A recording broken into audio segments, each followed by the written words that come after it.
नमस्कार, आप देख रहे हैं जी न्यूज़ पोर्टल और मैं राजेंद्र प्रसाद।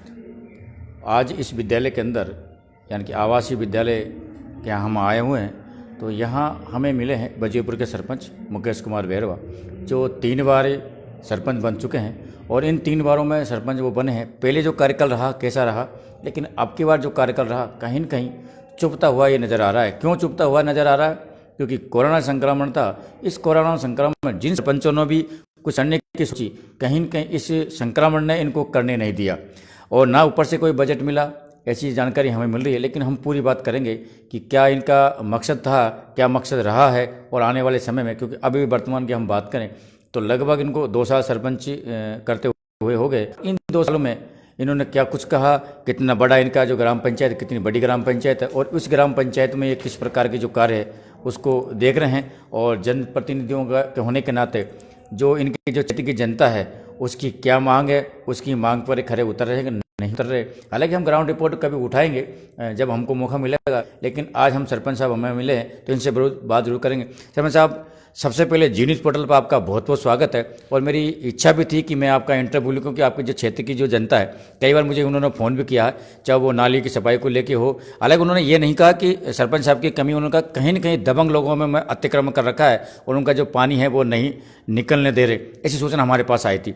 तो हम समय के अभाव में नहीं आ पाए। तो आज सबसे पहले तो आपका जी न्यूज़ पोर्टल पर बहुत बहुत स्वागत है। और इन 2 सालों के अंदर क्या कुछ परिवर्तन हुआ या कोरोना संक्रमण के चलने के कारण आप जो विकास कार्य, आपकी जो इच्छाएं थी वो आप नहीं कर पाए, क्या कुछ रहा?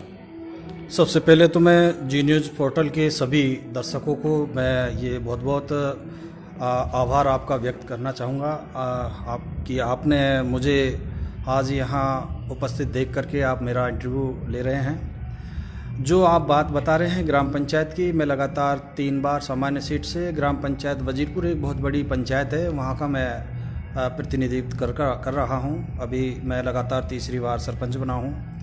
हमारे यहाँ पे साफ़ सफाई एक बड़ा कस्बा है और बहुत सारी समस्याएं समय समय पे पैदा हो जाती है, जिनमें सबसे बड़ी जो सफाई को लेकर के हमारे सामने जो चुनौती है वो चुनौती है हमारी नालियों की। हमारे कस्बे में जो वेस्टेज पानी है वो बहुत निकल रहा है, लेकिन लेवल से शुरू से ही नालियों का लेवल ठीक नहीं रहा है। तो इस कारण से हमारे कस्बे का जो मूल पानी है वो बाहर नहीं जा पा रहा है ठीक से। हम समय समय पे कोशिश करते हैं कि पानी को हम बाहर निष्कासित करें, उसके लिए हम कच्चे नालों को खुदवाते भी हैं, पक्के नालों को साफ़ कराते हैं और कोशिश रहती है कि पानी हमारा नालियों में रुके नहीं और वो आगे वेस्टेज जो बने हुए बैरियर उनमें वहाँ तक पहुँच जाए। लेकिन इसमें कई ऐसे लोग हैं जो अपने काम की वजह से, अपने मतलब की वजह से नालियों को अवरुद्ध कर देते हैं, उनको भर देते हैं और भरने के बाद में वो लंबे समय तक वो उनको ना तो हटाते हैं ना हटाने देते हैं। इससे फिर वापस पानी की व्यवस्थाएं ख़राब हो जाती है। मैं अभी पिछली बार बारिश से पहले हमने अभी जब बने सरपंच तो मैंने पूरे कस्बे के नाले साफ़ कराए हैं और बिल्कुल कमर के नीचे से आते हैं सीने तक, इतने घेरे घेरे नाले हमने बिल्कुल तड़झाड़ करवाए। लेकिन एक ने भी, किसी ने, व्यक्ति ने, हमारे नागरिक ने यदि नाले को एक जगह से ब्रेक कर दिया तो सारे नालियों का पानी वहाँ भर जाता है और गंदगी जमा होना स्टार्ट हो जाती है और वो नाले फिर से ब्लॉक होना स्टार्ट हो जाते हैं। ऐसी समस्याएं आती है, समय समय पे हम इनको दूर करने की कोशिश कर रहे हैं। अभी भी मैंने हमारे RSRDC जो डिपार्टमेंट है रेडगोर कंपनी का, तो उन्होंने ये रोड बनाया है आपके भाड़ौती से लेकर के भरतपुर तक का। इसमें कई गांव कस्बों में इन्होंने जहां से सड़कें गुजरी है नाले बनाए दोनों साइड, लेकिन वजीरपुर आज भी इस चीज़ से अछूता है और जहां ज़्यादा ज़रूरी था उस जगह पर नाला नहीं बनाया गया। ग्राम पंचायत के पास में संसाधन बहुत सीमित और छोटे हैं, लेकिन हम फिर भी कोशिश कर रहे हैं कि हम सुविधाएँ दे सकें। तो हमने RSRDC के लिए भी हमने लेटर लिखा है, हमारे उपखंड अधिकारी जी के मार्फत हमने लेटर लिखा है। हमने जयन और रैयन साहब को बुलाया भी, एक्शन साहब से हमने बात भी की है। तो उन्होंने इस पर, हमने कहा आपको बजट की यदि आवश्यकता है तो आजकल हमारे क्षेत्र में काफ़ी अच्छा सरकार ने आशीर्वाद दिया है कि हमारे क्षेत्रीय विधायकों को उन्होंने पावरफुल कैबिनेट मिनिस्टर बनाए हैं और हमारे क्षेत्र में लगते हैं। तो कुल मिला के बजट की जो दिक्कत है वो आपको नहीं है? हाँ, बजट की प्रॉब्लम भी है क्योंकि अभी कोरोना ने सारा बजट रोक दिया है। सरकार की ओर से बजट नहीं आया है, बहुत कम बजट हमारे पास में होता है। जिनसे हम कम बजट में ज़्यादा सुविधा देने की कोशिश करते हैं। तो ये तो बात हुई सड़क और नालियों की, क्योंकि कहीं न कहीं नालियों का होना अति आवश्यकता है, जैसे आप बोल रहे हैं। और कुछ ऐसे लोगों ने सर क्या कब्जा कर रखा है ताकि उन लोगों का जो पानी है, जहाँ गरीब परिवार के लोगों का पानी निकलने में दिक्कत आ रही है, तो ऐसे लोग केस भी आपके सामने आए थे कोई? हाँ, ऐसे केसेस आ रहे हैं और ऐसे लोग जैसे फसल खड़ी हो जाती है तो फसल में चाहते हैं कि हमारे खेत में पानी नहीं जाए या किसी और जगह नहीं जाए, उस कारण से वो लोग पानी वैसे भी रोक देते हैं। और बारिश का पानी है, बारिश का पानी तो जहाँ जाएगा निकल जाएगा, लेकिन बाकी का और जो पानी आता है फसल के टाइम पे जितना पानी चाहिए वो ले लेते हैं, फिर उनका ओवर होता है तो रोक देते हैं, तो वो पानी वापस कस्बे में स्टॉक होने की स्थिति में आ जाता है। तो ऐसा हो रहा है, लेकिन हम उनको JCB वगैरह ऐसे बड़े साधनों से फिर खोल करके पानी चलाने की कोशिश करते हैं। एक हम देखते हैं कि ग्राम पंचायतों में ज़्यादातर क्या, एक तो साफ़ सफाई की और एक कीचड़ की ज़्यादा दिक्कत रहती है। तो आपकी ग्राम पंचायत में, हालांकि हमने देखा नहीं है भौगोलिक स्थिति जो ग्राउंड रिपोर्ट है, तो जो साफ़ सफाई की क्या पोजीशन है? साफ़ सफाई फ़िलहाल ठीक चल रही है और कोशिश आगे और बेहतर करने की है। और मुझे उम्मीद है, मैंने जो अभी एस्टीमेट बनवाए हैं नाले के, हम गवर्नमेंट से डिमांड करेंगे बजट की, और वो बजट यदि पास हो जाता है तो हमारा कस्बे का नाले और सफाई से संबंधित मैक्सिमम हमारी सारी समस्याएं ख़त्म हो जाएंगी, क्योंकि दोनों साइड रोड के नाले बनने से पूरा कस्बे का जो पानी है, वेस्टेज पानी, वो प्रॉपर तालाब में जाकर के उतर जाएगा, जहाँ पर कि कोई भी रुकावट या अवरोध आगे समय में किसी भी नागरिक के द्वारा नहीं आने वाली है यदि ये नाले बन जाते हैं। पीने की जो पानी की जो व्यवस्था आपके ग्राम पंचायत में किस प्रकार की है? फिलहाल हमारे पास में 2 टंकियां हैं, तीसरी अभी खड़ी हो गई है। एक टंकी डैमेज है, उसको अभी हम गवर्नमेंट ये PhD की ओर से उसको बेकार भी घोषित कर दिया है, वो टूटेगी, उस जगह बड़ी बनेगी। और भी सरकार की योजनाएं हैं। ये जो जल जीवन मिशन की जो योजना है सेंट्रल गवर्नमेंट की, वो भी आपको मिली है? अभी तक हमारे यहाँ स्टार्ट नहीं है, लेकिन मेरा जयन साहब से मेरी वार्ताएं हुई है कि ये जो सरकार की योजना चल रही है कस्बा वजीरपुर में, इसको हम कब लागू कर रहे हैं। उन्होंने मार्च तक का हमें टाइम दिया कि हम टेंडर कर लेंगे, और जिस भी प्रकार का स्रोत होगा, नया बनाना होगा तो हम नए पॉइंट बनाएंगे, या चंबल से जोड़ना है चंबल से जोड़ेंगे, किसी को टंकी से जोड़ना है टंकी से जोड़ेंगे। तो मेरी उनसे काफ़ी डिस्कशन हुआ है इस संबंध में, तो मार्च में वो कर रहे हैं कोशिश कि हम मार्च के अंदर इसका टेंडर कर दें। खाद्य सुरक्षा की जो कड़ी चीज़ है वो गांव की एक रीढ़ की हड्डी होती है, क्योंकि हर किसी को चाहिए कि हमें राशन का फ्री अनाज मिले या राशन का अनाज मिले। तो इसकी क्या व्यवस्था है? लोगों को तकलीफ का सामना करना पड़ता है या डीलर परेशान करते हो, या ऐसी कोई समस्या आपके सामने आई हो? देखो, खाद्य सुरक्षा एक आम नागरिक के लिए, जो गरीब परिवार है उसके लिए लाइफलाइन है, और ये यदि सही जगह पे मिलता है तो मैं समझता हूँ सरकार की इतनी अच्छी बेहतरीन ये योजना है।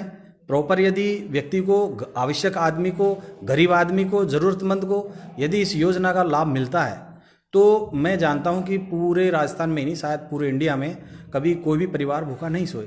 लेकिन अभी कई सारी अनियमितताएं होती है, जिसको ज़रूरत नहीं होती उनके लिए खाद्य सुरक्षा में नाम दर्ज है, और जिनको ज़रूरत है उनके आज भी इस योजना से नाम वंचित है। आपको 3 साल लगातार आप सरपंच बने हुए हैं, तो ऐसे नाम आपके सामने आए हैं उनको हटाने का या चलाने का कुछ ऐसा? हाँ, अभी कोरोना काल में हमने इसका सर्वे किया था। मेरे साथ में सचिव थे हमारे ग्राम पंचायत के, पटवारी जी थे, गिरदावर जी थे, हमारे प्रिंसिपल साहब थे। तो हम सब ने मिलकर के ये हर परिवार का हमने गहनता से, हर एजेंसी से, हर वार्ड से, हर जो हमारे पंच पटेल है उनके हिसाब से हमने इसकी जानकारी चाही, और उस जानकारी के हिसाब से हमने देखा कि करीब करीब 50% जो लोग अभी तक इसमें लाभ ले रहे हैं, उनसे कहीं ज़्यादा अधिक इस लाभ से वंचित है। तो जो नहीं है उनको लाभ मिल रहा है, जिनको ज़रूरत है वो वंचित है। तो इसकी हमने प्रक्रिया चलाई थी, लेकिन वो कोरोना काल में सरकार ने लागू नहीं की।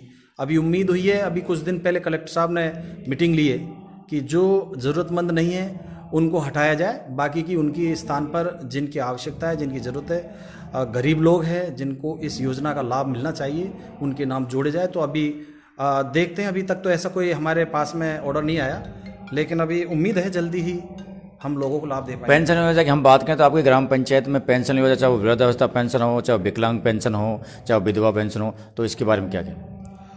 हमने पेंशन में जो आवश्यकता हमें नज़र आई, चाहे वो विधवा हो, वृद्ध हो, या किसी भी प्रकार कोई भी सर्व समाज में आवश्यक व्यक्ति है जिसको योग्य है इस योजना का लाभ लेने के लिए, वो पात्र है, उनके लिए हमने ज़्यादा से ज़्यादा, मेरे कार्यकाल में, पिछले कार्यकाल में मैंने मैक्सिमम पेंशनें बंधवाई है। आज ज़्यादातर जो चल रही है वो आपके ही कार्यकाल की पेंशनें चल रही है। अभी भी जो हमारे सामने केसेज आते हैं ऐसे पालनहार के या पेंशन के, उन्हें हम बहुत प्राथमिकता से लेते हैं, उन्हें जल्द से जल्द हम बनवाने की कोशिश करते हैं। अगर हम गांव की बात करें तो आवारा जो पशु हैं उनकी काफ़ी, किसानों को काफ़ी दिक्कतों का सामना करना पड़ता है। तो आवारा पशु आपके क्षेत्र में कितने हैं, और हैं तो उनको कुछ आपने गौशाला बनवाने की ऐसे कोई कवायद शुरू की है? हमारे पास में गौशाला है, काफ़ी बड़ी गौशाला है, और मैं मतलब समझता हूँ कि हमारे आसपास में जो पूरा इलाका है उस पूरे इलाके में ऐसी बड़ी गौशाला नहीं है। लेकिन इसके बावजूद भी कुछ आवारा पशु बाहर घूमते हैं। ये हमारे जो सेवक है, गौ सेवक, और शायद उनकी कोई नज़रों से वो छूट जाते हैं, या उनकी कोई इस तरफ कोई भी उनकी कार्यशैली ठीक से नहीं हो रही है, तो शायद इस वजह से थोड़े आ रहे हैं। बाकी हमारे पास गौशाला बनी हुई है, ज़्यादातर तो हमारे पशु उधर ही। देखने में आता है कि सुनने में भी आता है कि वजीरपुर में जो कस्बा है, हाईवे उसमें निकल रहा है, तो कहीं अतिक्रमण के कारण आवागमन वाहनों को काफ़ी दिक्कतों का सामना करना पड़ता है, उसके बारे में क्या? हमारा वजीरपुर बहुत बड़ा कस्बा है, तो उसमें दिन के टाइम पे साधनों को निकलने में बहुत दिक्कत होती है, जाम लग जाते हैं। तो बाईपास की तो आवश्यकता है, और बहुत ही ज़्यादा आवश्यकता है, या फिर मूल जो हमारा रास्ता है उसको चौड़ा किया जाए, तो उसमें तोड़ फोड़ बहुत सारी हो जाएगी, तो शायद कस्बे में इसका काफ़ी नुकसान हो। तो बाईपास हो जाता है तो काफ़ी अच्छा है। तो इस बारे में आपने कभी संबंधित विभाग को लेटर वगैरह गांव की परेशानी को लिखा? हाँ, हमने डिमांड की है, और पिछले कोरोना काल जैसे ही आया उससे पहले इसके लिए ज़मीनों का आवंटन भी अलॉट होना स्टार्ट भी करने वाले थे। मेरे पास लेटर भी आया था, और ऐसे हमारे पास लेटर आने के बाद प्रस्ताव भी हमने लिए हैं, और बाईपास की प्रक्रिया में जो भी खातेदार है उनसे वार्ता होने का काम भी स्टार्ट होने वाला था, लेकिन कोरोना काल लगने की वजह से वो काम पेंडिंग चला गया। अभी जो पीएम आवास की किस्त लोगों को डल रही है, पीएम आवास का लाभ लोगों को मिल पा रहा है, तो आपकी ग्राम पंचायत में कितने लोग हैं जिनको आप इस तरह के लाभ दिला रहे हैं, और उन लोगों को दिला रहे हैं जो वास्तव में इनके हकदार हैं? काफ़ी हम लोगों को पिछले समय में दे चुके हैं, और अभी भी हमने अपने इस कार्यकाल में करीब हमने 250 के करीब लोगों को हमने ये लाभ दे दिए हैं, 250 लोगों को, और अभी हमारे पास में 160 लोगों की लिस्ट अभी और हमारे पास सामने है। उनको भी हम प्राथमिकता से ले रहे हैं और उनको लाभ देने की कोशिश। मुकेश जी, कहीं का अमूमन देखने को मिलता है कि किस्त डल जाती है, नहीं डलती जब तो कहते हैं साहब हमारा आवास में नाम नहीं आया, हमको पैसा नहीं मिले, और जब डल जाती है तो लोग क्या काम अधूरा करते हैं या पूरा नहीं करते हैं या शुरुआत में करते हैं? तो ऐसी दिक्कतें भी आपके ग्राम पंचायत में आ रही है, उनका आप आकलन कर रहे हैं? इसमें कुछ तो लोगों की गलतियाँ होती है कि लोग समय पर काम नहीं कर पाते। इसमें 3 स्टेज में पैसा आता है, एक आपके दासी लेवल पे, एक आपके सरदल लेवल पर, एक फाइनल आप चीरी वगैरह डाल के प्लास्टर वगैरह करोगे उस पर आता है। तो लोगों की वजह से भी काम ये स्लो हो जाते हैं, तो उनकी किस्तें लेट हो जाती है। उनकी भी ये जिम्मेदारी बनती है कि वो समय समय पे काम निपटाए और अपना जो भुगतान है वो समय समय पे प्राप्त करें। बिजली की क्या रूपरेखा आपके ग्राम पंचायत में? बिजली ठीक है, हमारे यहाँ अभी तक ठीक चल रही है, समय समय पे बिजली आ रही है, कटौती भी इतनी नहीं है, और कहीं कोई इस तरीके की अनियमितताएं होती है तो उसको तुरंत ही ठीक कर लिया जाता है। आपके माध्यम से, आप जी न्यूज़ पोर्टल के माध्यम के आपके जो ग्रामवासी हैं उनको आपको सुन रहे हैं, देख रहे हैं, और आपके ग्रामवासियों के साथ में, क्योंकि जी न्यूज़ पोर्टल एक चैनल ऐसा है जिसको हर दिलों की धड़कन मानते हैं गंगापुर सिटी, सवाई माधोपुर में, तो आप इसके माध्यम से आपकी जो जनता है या तमाम जनता है उनको क्या कहना चाहोगे? मैं बस आपके मार्फत, मुझे बहुत अच्छा लग रहा है और मुझे खुशी है इस बात की कि मैं आपके साथ बैठा हूं, और आपके माध्यम से मैं मेरी बात हमारी ग्राम पंचायत वासियों तक मैं पहुंचाने की कोशिश कर रहा हूं। आसपास के हमारे समस्त नागरिकों तक मैं मेरी बात को रखना चाह रहा हूं कि आप सभी ग्राम पंचायत में जो हमारी नागरिकता का जो हमारा अधिकार है, आप उसके अनुरूप अपनी अपनी जो सहयोग की भावना है वो ग्राम पंचायत के प्रति, अपने क्षेत्र के प्रति, अपने कस्बे के प्रति आप इस ओर अपना सहयोग प्रदान करें, और हमें आशीर्वाद इस प्रकार का दें कि जो भी समस्या है उन्हें हम समय पे उसका निस्तारण कर सकें, और ग्राम पंचायत का जो विकास है वो बेहतर से बेहतर हो सके। बेहतर से बेहतर हो सके। इसके लिए जी।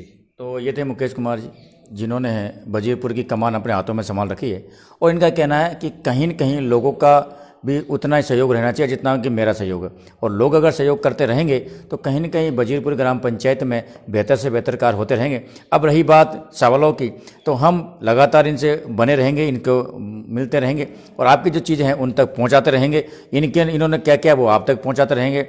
तो मुकेश जी, आप जुड़े हमसे, बहुत बहुत धन्यवाद, क्योंकि बहुत दिन से मैं भी चाह रहा था। लेकिन मुकेश जी, आप मेरे से मिले, मैं आपको सुन पा रहा हूँ, मैं आपको देख पा रहा हूँ, मैं आपसे सवाल भी कर रहा हूँ, लेकिन लोग कहते हैं कि हम मुकेश नहीं सुनते।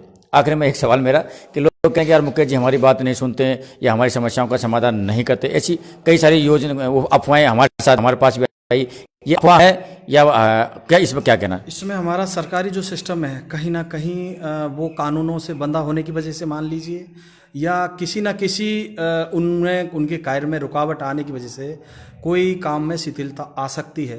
लेकिन हमारी भावना ये होती है कि यदि मैं यहाँ भी खा रहा हूँ और हमारा कोई भी नागरिक आ गया, हमारा साथी आ गया, हमारा भाई आ गया, हमारे गांव का पंच पटेल आ गया, तो मैं चाहता हूँ खाना हम बाद में खाएं, पहले उनका जो मेरे सिग्नेचर से हो सकता है मैं तत्काल निपटाने की कोशिश करता हूं। मैं उन्हें ये नहीं कहता कि अब नहीं, हाँ कोई इमरजेंसी होती बात अलग है, बाकी मैं टालने की कोशिश नहीं करता हूं। मैं समय पर ही उस काम को मैं एंड करने की करता हूं कोशिश। और एक समय मैं अभी बहुत जल्दी आ रहा है नज़दीक, हमारा पंचायत भवन अभी नया बन रहा है, तो उसमें थोड़ा सा काम पेंडिंग है।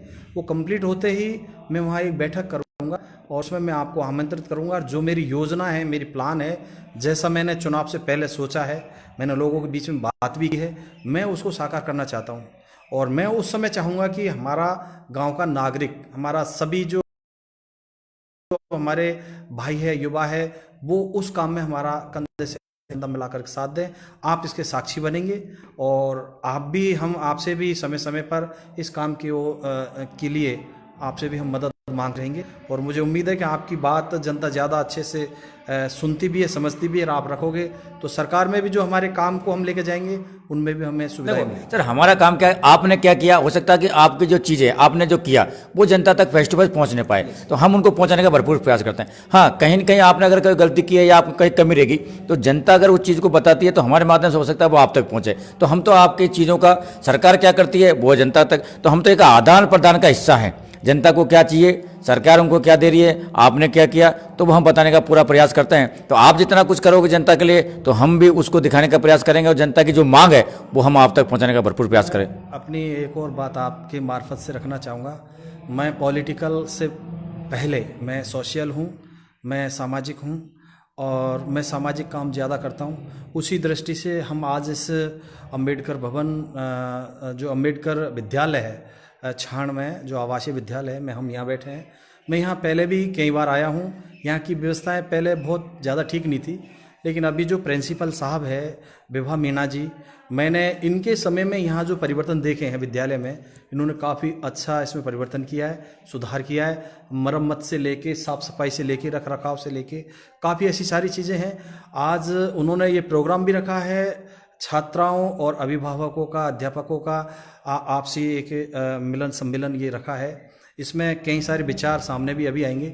इनका प्रयास रहता है कि विद्यालय में कोई भी समस्या है वो जल्द से जल्द ख़त्म हो। हमारे यहाँ अभी विद्यालय में एक पानी की समस्या है, इससे हम, हमारे अभी क्षेत्रीय विधायक साहब आ रहे हैं, उनके सामने भी रखेंगे, और भी कोई छोटी छोटी ऐसी समस्या है उनके सामने हम रखेंगे।